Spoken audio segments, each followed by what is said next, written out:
May mga nagtatanong po dito sa comment section ko na, bakit kulay pula yung kanilang dashboard at yung iba ay nagwo-worry sila na kulay red yung kanilang dashboard, mga ka-friends. Alam niyo itong dashboard, mga ka-friends, ay isa lamang ano 'to, isang, guide natin, mga ka-friends. 'Pag sinabing guide, siya yung ating sinusundan kung yung ating performance ay bumababa or tumataas. Pagka nakakulay red kasi 'yan, ibig sabihin poor, 'no? Ibig sabihin mababa po yung performance na ginagawa natin. 'Pag green naman siya ay ibig sabihin maganda yung performance na ating ginagawa. Ibig sabihin dito sa dashboard natin, dito nakikita yung ating performance. Kaya tanungin po natin yung ating sarili, bakit kulay red yung ating performance?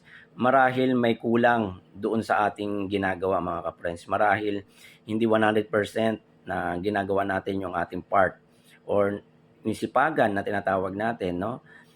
Kasi pagka kulay red po yan, mga ka-friends, marami po ang pwedeng makaapekto dyan.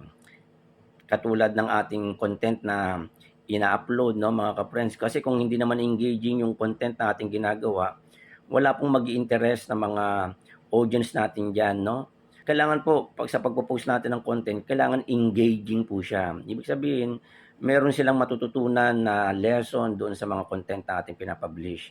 At dito, kung maganda yung content na ating ginagawa at marami ang nabu-views, ibig sabihin, mga ka-friends, do'n pumapasok yung tinatawag nating reach.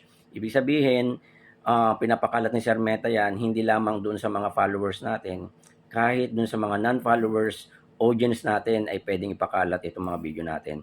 Kaya, ituloy isang ano lang, reminders po sa atin itong dashboard na 'to, na nagpapaalala sa atin na kung ano yung mga performance na ginagawa natin sa araw-araw, ay makikita po 'yan, mga ka-friends. 'Yan po, kung may natutunan po kayo sa video na 'to, huwag pong kalimutan na mag-react kayo, mag-comment kayo, at puwede niyo pong i-share para malaman din po ng manonood ng video na 'to. Salamat po sa inyo.